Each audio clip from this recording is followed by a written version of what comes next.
when I identify the media as the fourth pillar of the climate movement, I mean it in all its senses. So because we're in such an urgency, because we have actually are too late, we need absolutely top-down engagement. But that doesn't mean that all the other levels of media cannot be engaged to help change things. What do I mean by that? I mean, whether it's the newsletter for a parish council, whether it's the garbage trucks of a borough council in London, whether it's the PR budget of the Mayor of London, or it's a doctor's surgery with their posters. There are so many, whether it's a library running a climate corner or an exhibition. We have many, many routes to do media. And so ordinary people can get involved at those levels. Go to their council saying, why isn't you doing a practical information service for the public about where their carbon emissions come from? Most people don't even know where their carbon emissions, they all think it's electricity. Well, actually, for the average family, electricity is one of their smallest sources of carbon emissions. A meat-eating family could be around 12 times more carbon emissions than their electricity. Buying a new car could be around 12 or 14 years of their electricity. One flight for the family to Disney World could be around 10 years of their electricity emissions. That type of practical information can be done at any level. So if you're living in a village, go to your, if you've got a parish council, go to your parish council, say, what are you doing in the parish council newsletter next month? Why haven't you got a climate page every week in the parish council?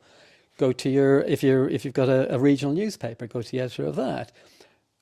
Go to the BBC saying, why aren't you doing this? Go to the Mail.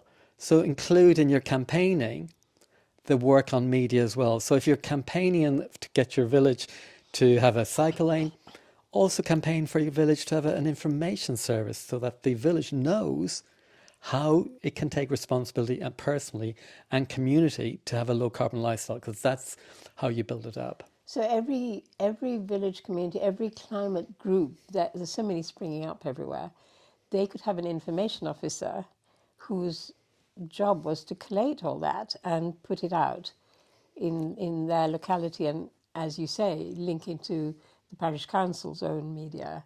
All this non-mainstream media outlets have to be co-opted to this cause, right? Yeah, I'm not saying that the groups need to take it on board to do the information themselves, because they, for example, a climate group doesn't build a cycle lane. A climate group doesn't get the local shops to have a vegan option. So they don't provide the food, they don't build the cycle lane. But what they do is the campaigners. So what I'm saying is any group that's a campaign group, to think about, are they campaigning on building the media pillar of the movement in their community or in their work?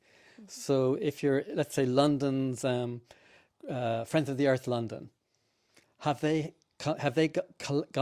lobbied the London editors to have a climate column weekly in the London? So it's adding the fourth pillar to their task, because most groups focus on, let's get the public to change, let's get government to change, let's get business to change.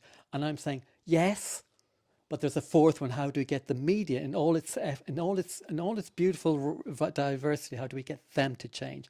And that means everything from the poster on your swimming pool to the editor of your local newspaper to the Director General of the BBC.